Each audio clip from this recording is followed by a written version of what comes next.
Exploration, Book of Portals, Chapter 10. Narlan was their home planet before there was any need for Narleo. In the Syzyx galaxy, Narlan was designated as a planet of surveillance, providing much-needed protection to the surrounding planets in exchange for technology and knowledge. Across their solar system, the Narlops installed monitoring technologies to aid in preventing uprisings and war.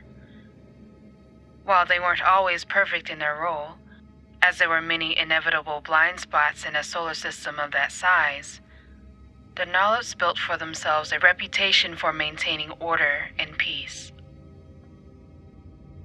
It was the Oracle's vision. There were 5 of them in total. Every decision for the planet had to be agreed upon in totality before it was enacted. This meant the Narlops were a people of great patience and endurance, and also of great calculation. Their heightened ability to assess situations allowed them the power that came with accumulated technology and knowledge. They had earned it. The solar system was a better place because of them. They had understood how to achieve true peace. Many of the planets in the solar system relied on them, befriended them, and even trusted them. They were honorable, always keeping to their word of providing protection. They had the means to.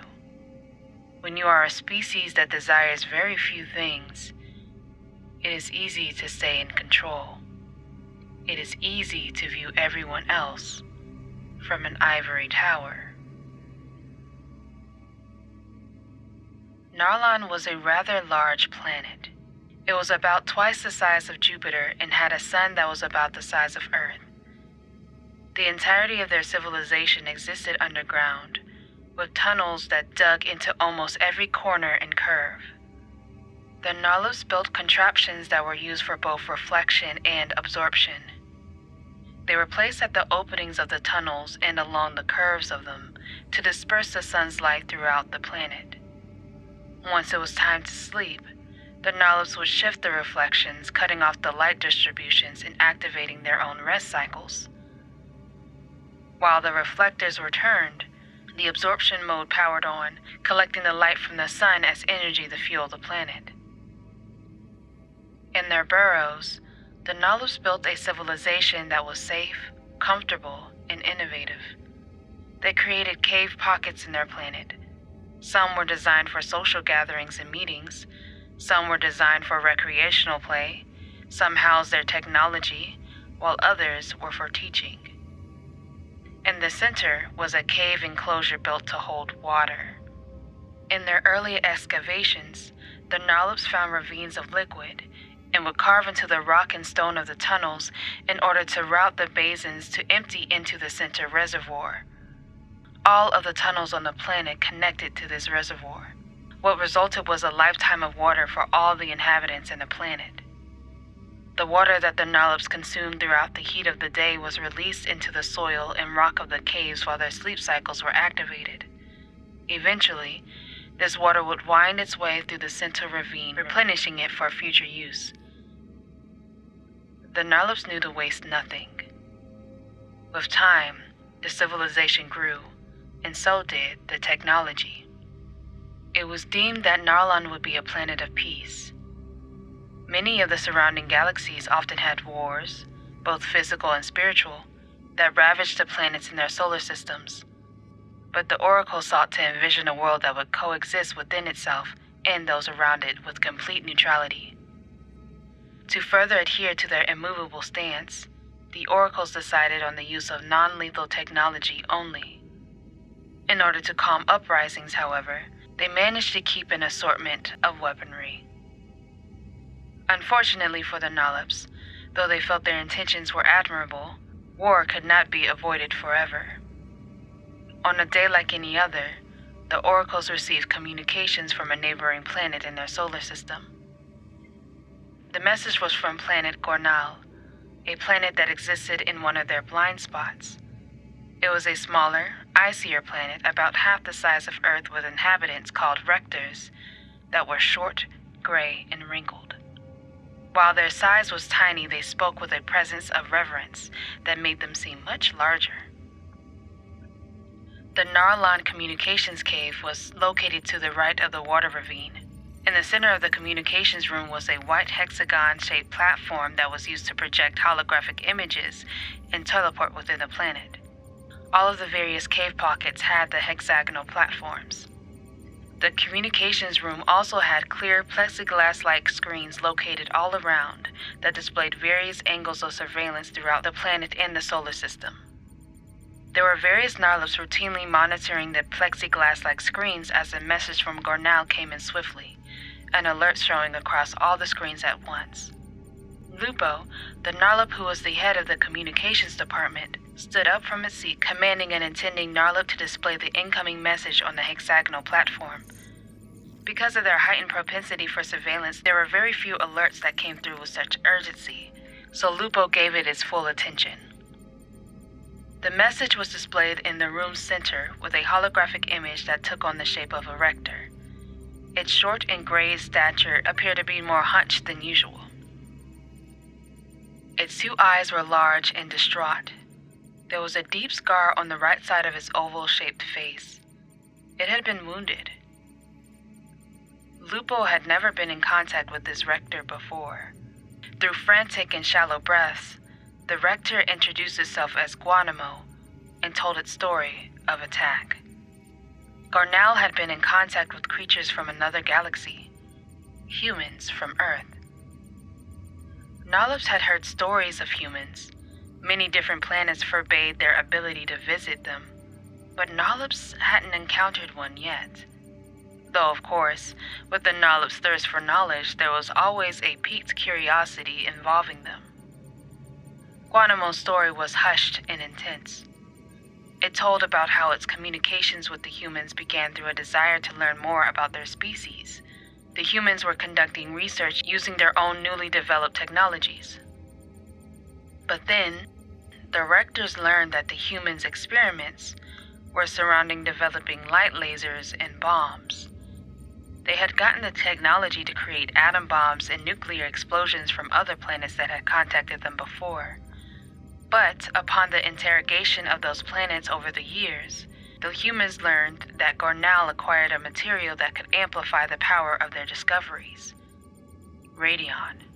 For Gornal, radion was a liquid material extracted from the blood of rectors. Like plasma, it was thick and golden in color. When combined with water and given the right amount of fuel, the radion glowed a neon green and could be used to power virtually any technology. However, in many cases, it was also highly unstable. It took a special substance to keep it under control. The rectors did not share this information with the humans, fearing the misuse of the technology they developed themselves. The rectors had prepared themselves upon first contact with the humans. In their short history of space exploration, humans had created a path of great destruction. They had been given too much knowledge too fast, and in that they were never satisfied, always searching, yearning, fighting for more. The humans were willing to kill for it. The rectors knew that once human contact was made with a new planet, violence would often follow. This was the case for so many other planets. They would all fall to complete ruin to the unusually aggressive species. Somehow, even the most trained world succumbed to the horror that they brought with them. Upon refusing to help the humans in their path of annihilation, the humans sent a warning of their imminent arrival anyway. Gornal was small, and the rectors' ability to fight was even smaller. They had never even needed to before. The rectors knew their time to protect their civilization had passed. In preventing the radion from being introduced to the humans, Guanamo explained how they conducted a plan to evacuate the planet, as even the capture of one rector was enough to create a radion bomb. But the humans arrived too early. The rectors were blindsided. Upon the humans' arrival, a fight ensued, and while the Rectors maintained control of their supply of radion, they decided to protect it along with their armory of knowledge and technology, giving it completely over to the one species they knew would defend it at all costs: the Narlips. The armory, the Narlips would soon learn, also included material to construct wristbands capable of creating portals, implants capable of connecting to the nervous system. The Rector's plan was to completely destroy every bit of their own existence, obliterating every trace of their DNA across the globe. And it had already started. Miniature explosions occurred all over the planet. They aimed to take as many humans with them as possible. When the creature mentioned this, Lupo instructed a Narlip to pull up surveillance on Garnal. Garnal was located in a blind spot in the solar system, so the image that appeared was slightly out of focus. It made sense why the onslaught had gone undetected. Still, they were able to see explosions as giant pterodactyl-shaped weapons flew around the planet, dropping bombs of radion across the globe. Lupo turned back to the Rector. It spoke slowly now, explosions occurring in the background, vibrating its holographic image. Since the discovery of radion's existence in our blood, we have always been prepared to take our own lives. The nature of discovery is being willing to do anything to defend it and ourselves. Our remaining armory has already departed and will be with you soon. The last one of us is with the shipment and will terminate its own existence once it knows the armory is secure with you. I must go now, but before I do, I have one request. Lupo nodded solemnly. It was fully prepared to meet any request the Rector required. Make them feel as we feel.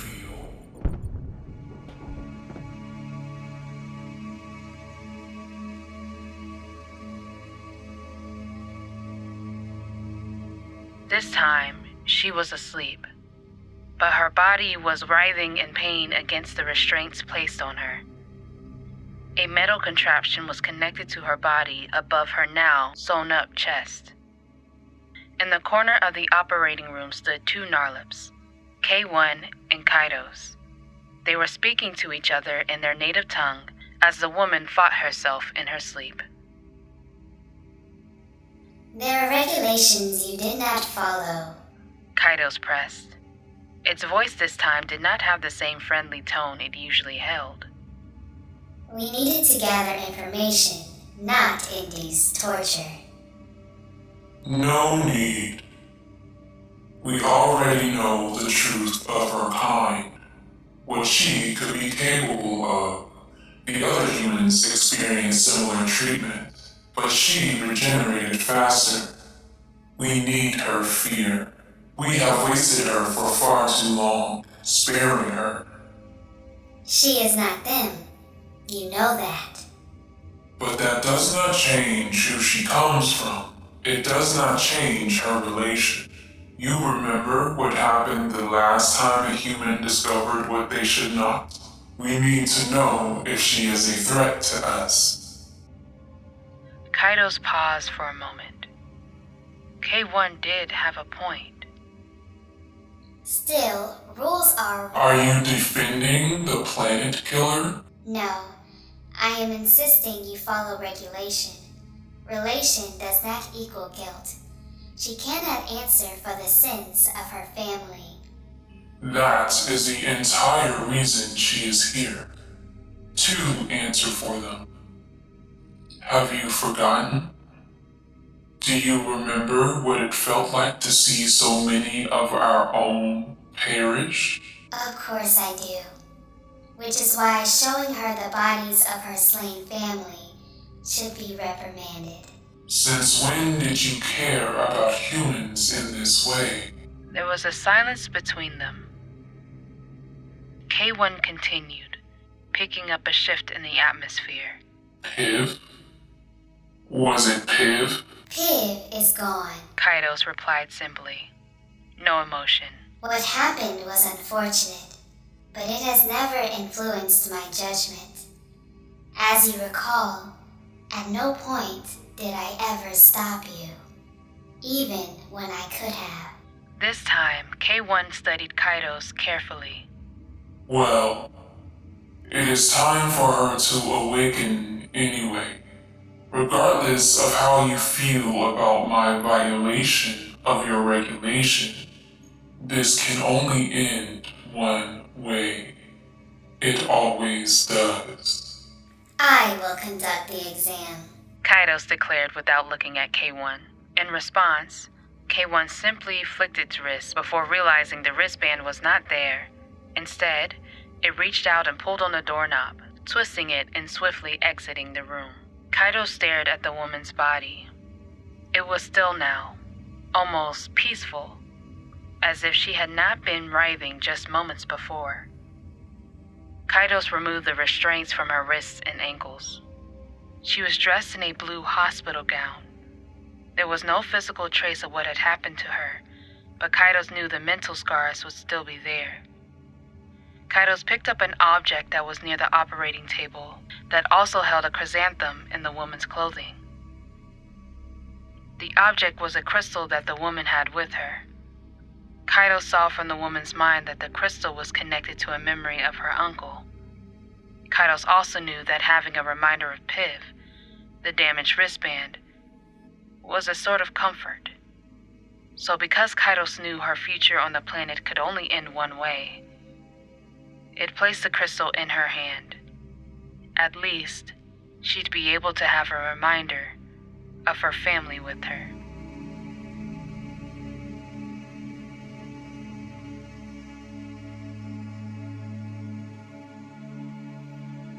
He said the strategy was like fishing for gold.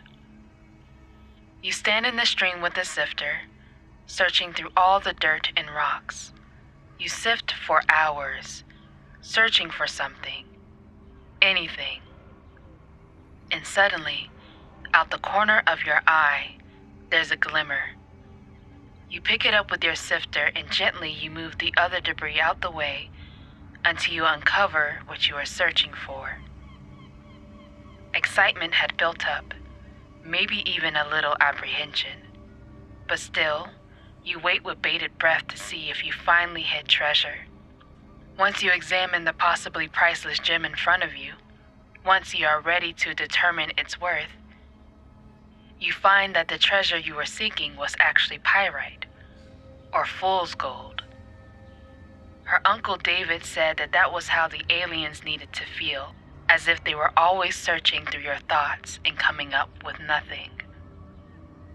It was an easy enough concept to grasp, but in practice, she found it took much of her concentration.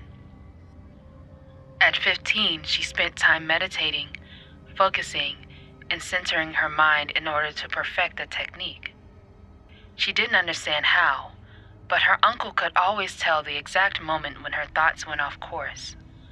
He'd gently tap her on the shoulder and tell her to start over. So she did.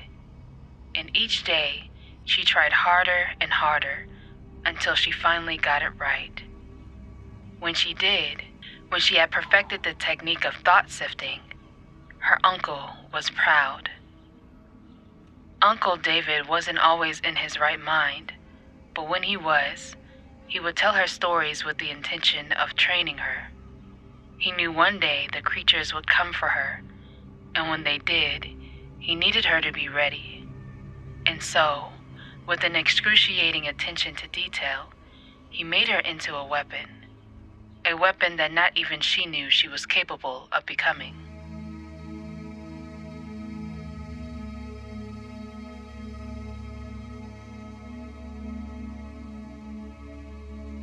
She woke up screaming, her heart beating hard and fast in her chest. She felt off, uncomfortable. Something was wrong, but she couldn't remember exactly what. But she felt a strange sense of urgency lingering in the air. Her throat felt scratchy, dry. It was a while before she realized the reason for it. She was breathing. She had been taking real breaths. Upon this realization, she immediately inhaled deeply, taking in the sheer pleasure that was being able to physically breathe. It almost intoxicated her, and for a moment, all she did was take in the sensation of breathing, even when it led to her coughing uncontrollably. She had a realization. If she could breathe, that meant her anura was removed. But then, she remembered it was connected to her brainstem. Quickly, she reached up, feeling the back of her neck. There was a small scar just at the base of her skull. When she pressed down on it, she felt a hard bump that shifted at her touch. The anura was still attached to her, but her skin had healed over it. The scar was just like Uncle David's, except his had been far more jagged and ugly. Yet another thing he had told her that was true. Pressing down on it triggered a memory in her. It felt far away and almost as if it weren't real. It was a memory of blood. Lots of blood. She suddenly jolted upright.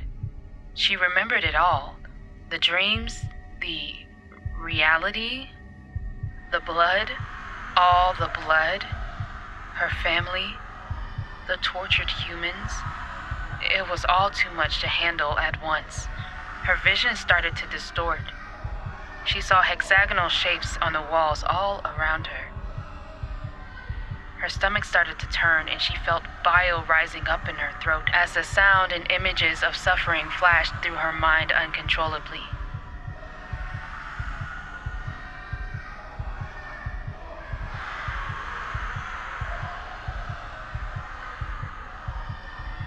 She put her other hand over her mouth to prevent the bile from coming out, and her hand brushed up against something next to her on the operating table. Containing the bile, she looked down. Next to her was a crystal. The crystal. The crystal that was the answer to her problems. Pulling herself up from the table, she grasped the crystal in her left hand and placed it over her heart. Her legs felt weak and wobbly, but she stabilized herself and tried to focus. She remembered her uncle would tell her to connect the crystal to her heart, but as she tried, she felt nothing. Her heart was still beating, but her body had felt so numb.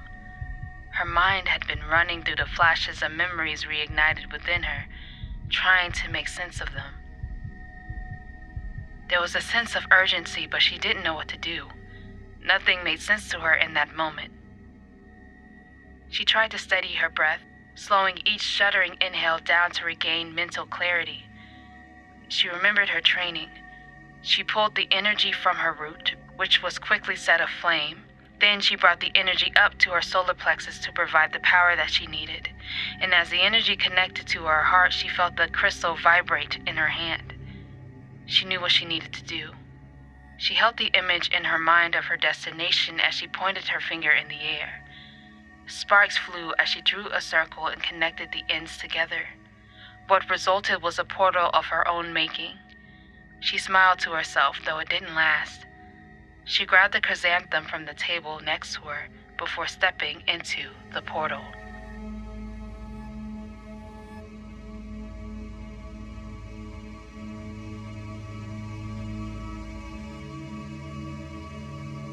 She couldn't breathe, but her astronaut training allowed her 7 minutes of consciousness before she passed out from lack of oxygen. She had created a portal that landed her directly underneath the great luminary.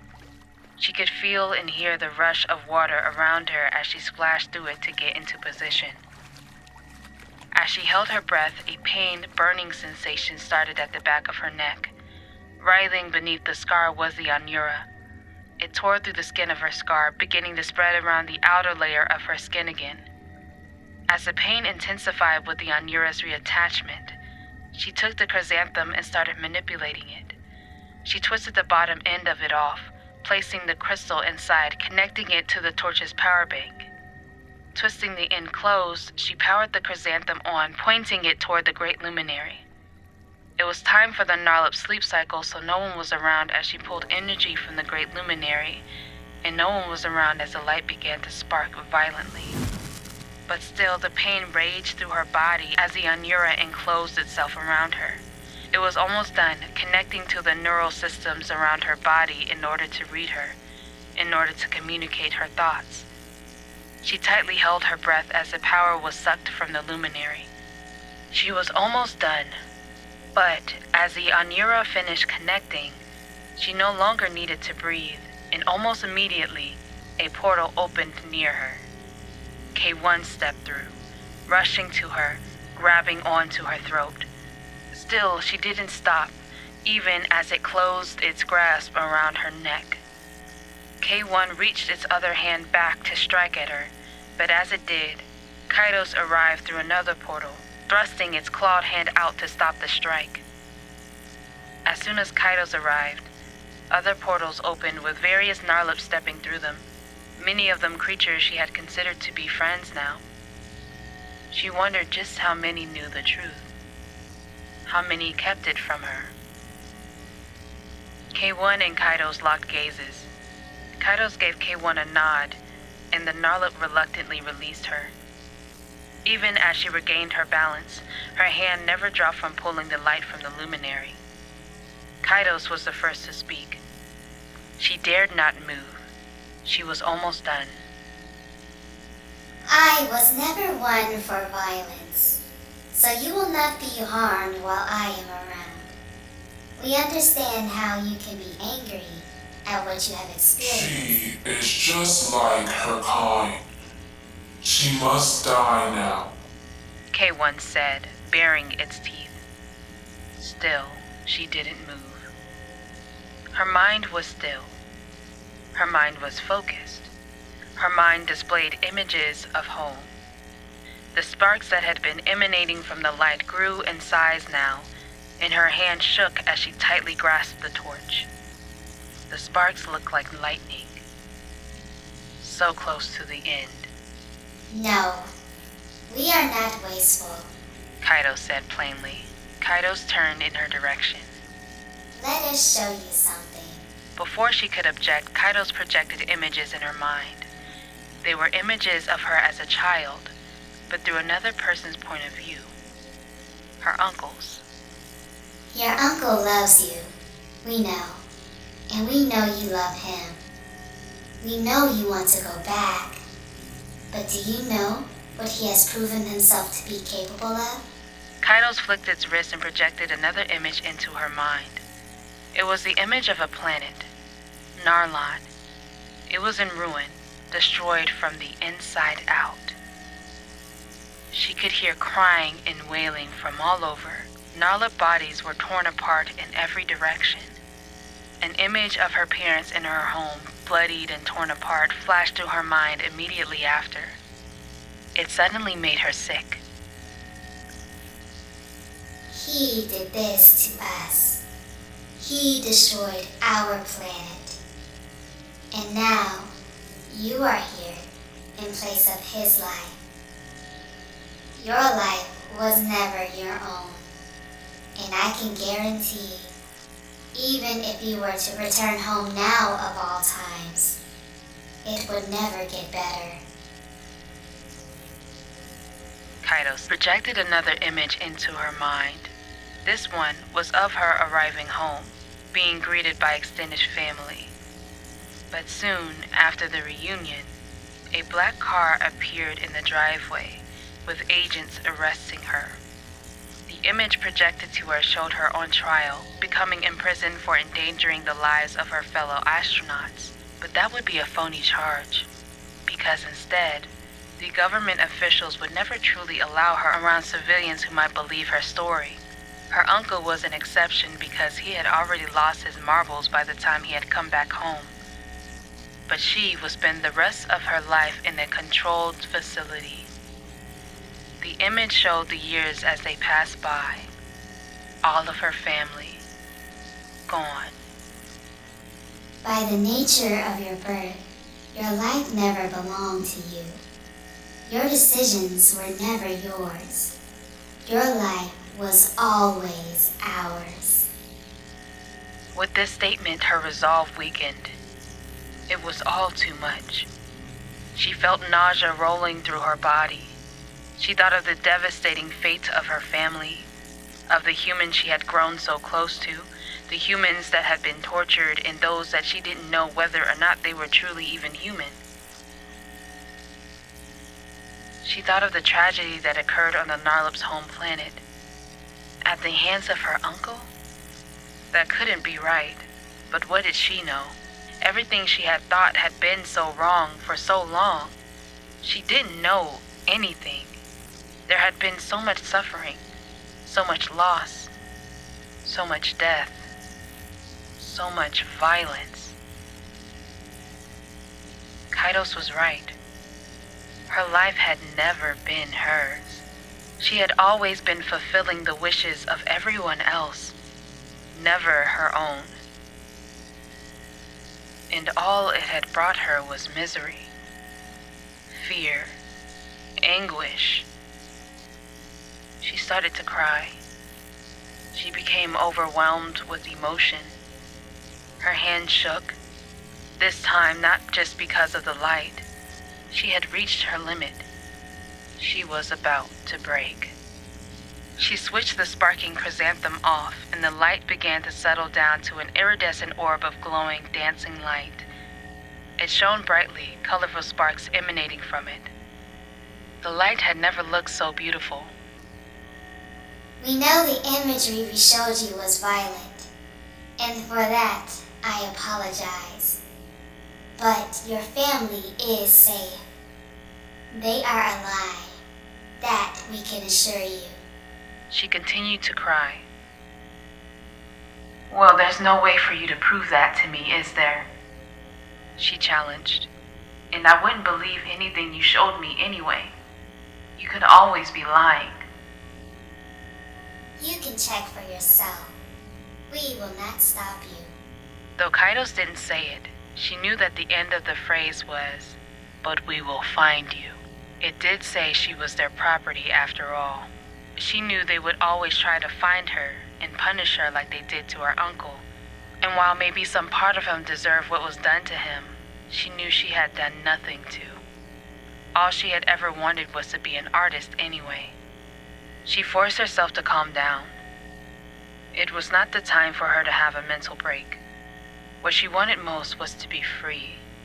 But even she knew there was only one way this could end for her. With the image of home still strong in her mind, she raised the chrysanthemum, pointing it out in front of her. K1 had stepped forward in an effort to stop her, but Kaidos put out a hand to stop it. She steadied her breath and focused all her energy into the chrysanthemum. She had doubts this would work, but she tried to anyway. She owed it to herself, to her humanity. She turned the switch of the chrysanthemum to the mode that returned the orbs of light back to the source. The torch started to spark brighter, the chrysanthemum violently shaking in her hand. She held the image of her home in her mind as the orb of light glowed brighter and brighter. The sparks flew everywhere, erratic and uncontrollable. As the light prepared to eject out the top of the torch, without thinking about it, she swiftly turned to the great luminary and shot the orb of light right into its center, holding the image of an explosion in her mind. The orb shot out the end of the light tube, blasting her backward, and as it made contact with the luminary, the light exploded, the brightest and largest she had ever seen, obliterating the Narlup surrounding her, encasing the entire planet with a searing light strong enough to destroy it.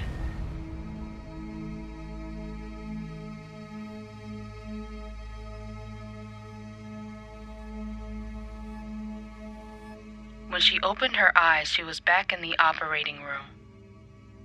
She had a metallic contraption protruding from her chest. She looked around and locked eyes with Kaidos. So that was what you planned to do with this. Kaidos held the crystal up in its hand.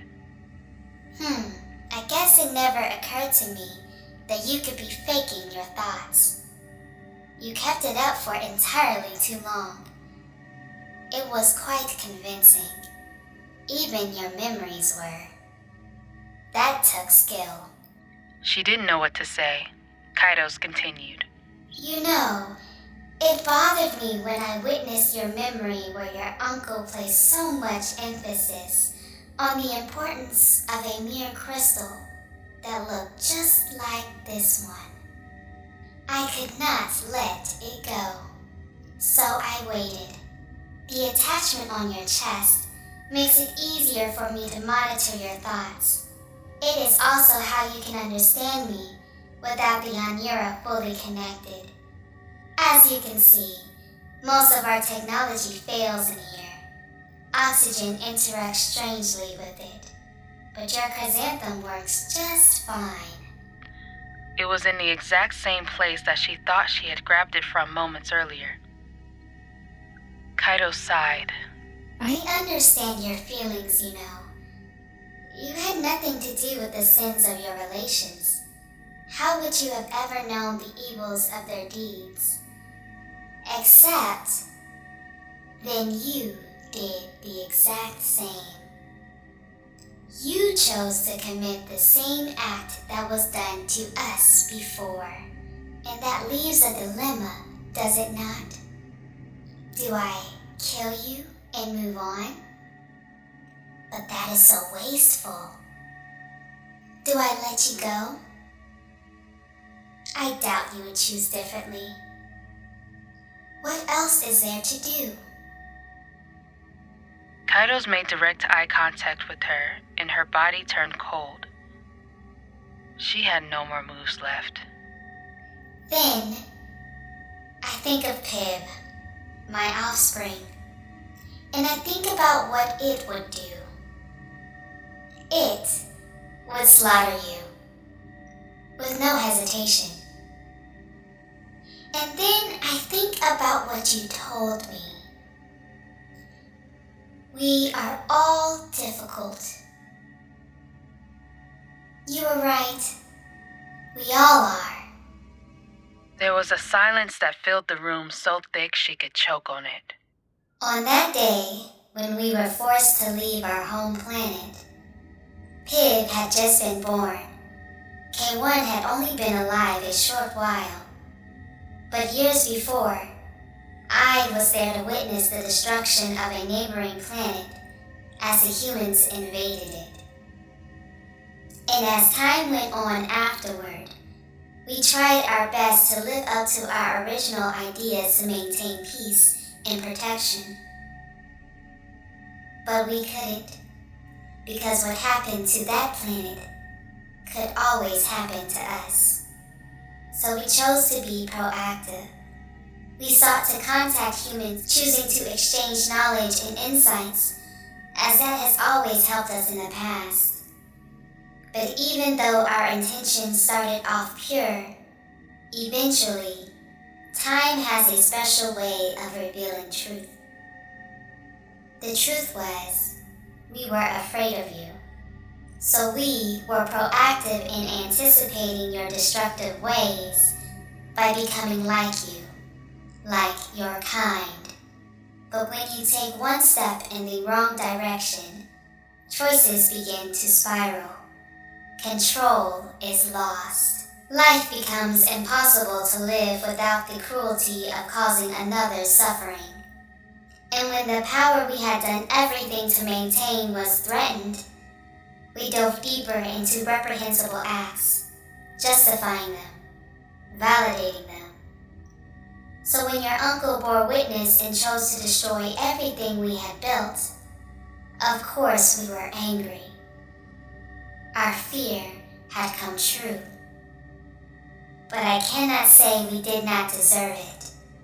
However, it was truly a mark of death for our entire existence. We have never been able to recover. She said the only thing she thought she could say. I'm sorry, I allow it. She stared at Kaido's. It was suddenly, strangely chipper. Excited even. I will allow you to do it. I'm sorry? Nylas are very difficult to kill.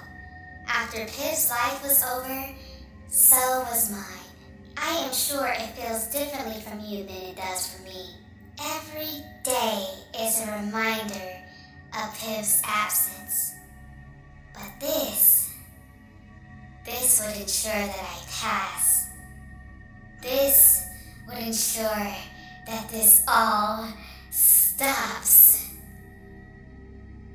Your way is the only way that this stops, that this all comes to an end. No one deserves this feeling, and I am ashamed to say that it has taken me this long to realize it. But we are all difficult, especially us. We will see no other way. We must go. There needs to be another way. She was in shock. With the last statement, Kaido stood up, placing the crystal in her palm once again. I love technology, but I do not love death. No one will come this time. I have cut all the communications to your Anura.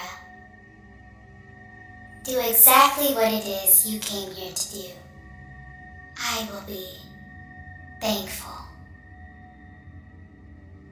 She stared at Kaidos. There seemed to be an eternity of suffering behind its eyes that she would never fully grasp, that she would never fully understand. As the Nalip removed the contraption from her chest, she could no longer understand its words. She looked at Kaidos, finally realizing that maybe her original judgment was wrong. In a way, this interaction made her feel sad because of what she was about to do. She nodded at Kaidos for the last time. "Thank you." Kaidos nodded back. And just like she did before, she connected her heart to the crystal and opened a portal to the Great Luminary.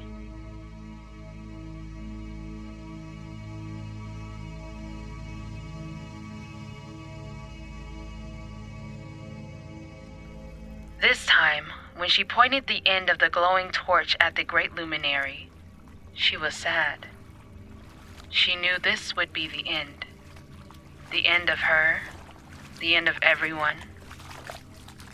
The light at the end of the torch was stronger than it was before in the hallucination.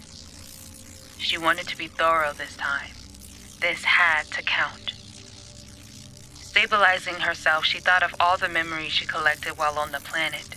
And then, she envisioned it all going up in flames as she shot the light straight into the center of the luminary again. The light exploded outward, encasing every inch of the planet in a searing bright light, incinerating every single inch.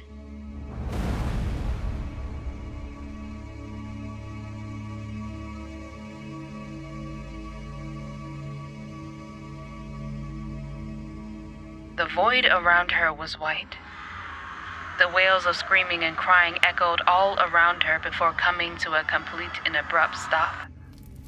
Her heart warmed, enveloping her body in a heat that was hotter than it had ever been before. She smiled. This felt like home. This felt like belonging. Finally. She welcomed every bit of this heat as it ignited every single inch of her.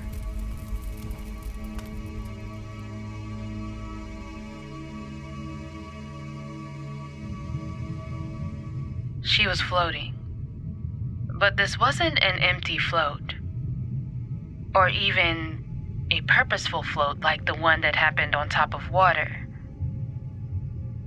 This time, she was under it. She didn't know how long she had been under, but she knew that with her astronaut training, she'd only have 7 minutes of consciousness before she passed out from lack of oxygen. But to her surprise, holding her breath this time had been easy. She tried swimming in a direction, any direction, hoping it was up. Looking around her, she couldn't see anything or anyone else. As she swam, her vision started to blur. It wasn't because of her lack of oxygen, though. She looked around and noticed that she had been bleeding. The blast had injured her torso, burning her skin. As she noticed this, she saw something in the distance from beneath her. It was swimming toward her, inhumanly fast. She tried swimming away, but her speed was no match for it. And before long, the creature had reached her. Her vision went dark. She was in a cave.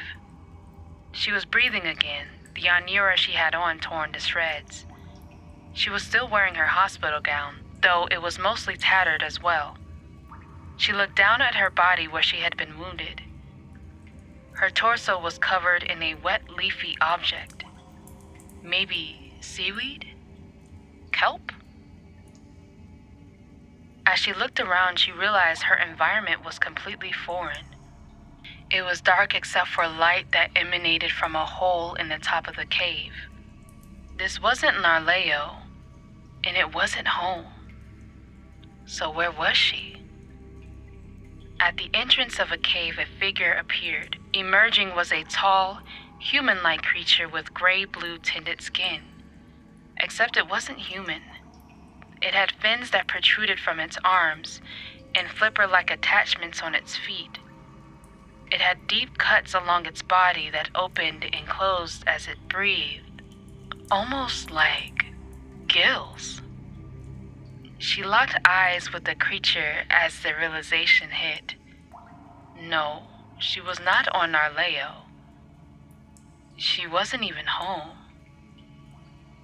She was in Atlantis.